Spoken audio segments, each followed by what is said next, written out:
So tell us why you think, just first strategically, this is the right thing to do. Because a lot of people say, look, this was Russian until Khrushchev gave it in 1954, that this would be Putin's red line, that this would be the one thing, it is 95% Russian speaking. This is the one area that Ukraine should not go into. You on the contrary, say very much it is the place that Ukraine should stage an invasion.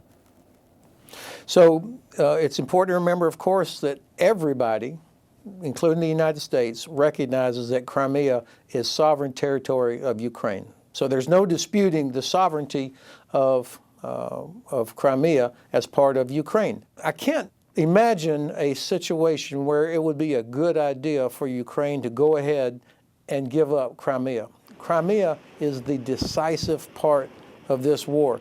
Ukraine will never be stable or safe or secure as long as Russian forces still occupy Crimea. And they'll never be able to rebuild their economy as long as the Russian fleet is there sailing out of Sevastopol, interdicting traffic coming in and out of Odessa. So in terms of what's decisive, how can we press Ukraine to go ahead and give up Crimea? Okay, so now explain to us why it's doable militarily. I mean, Russia is a much bigger country. This is a matter of pride for them. They're much bigger economy, defense budget, and yet you say this is doable. Yeah. So I'm not so sure that it's a matter of pride for all Russians. You'll remember 500,000 Russians left the country last year rather than be mobilized. I'm sure they like going down to Crimea to the Black Sea for their holiday, as we saw last summer, but there are no Russian soldiers that want to be in Ukraine. War is a test of will and a test of logistics.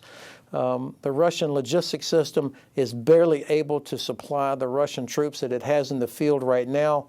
The Russian Black Sea fleet is terrified of going anywhere near the Ukrainian coast, and Ukraine doesn't even have a navy. So I think when you start comparing populations and logistical systems, Ukraine does not have a manpower problem. They've got over 700,000 people in uniform and another 2 million that are ready to step forward. And of course, willpower. It's very clear that Ukrainians have the superior will, the soldiers, as well as the people.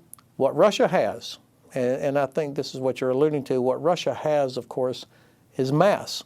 They don't care how many get killed. We see that. They're losing between 600 and 800 people a day killed.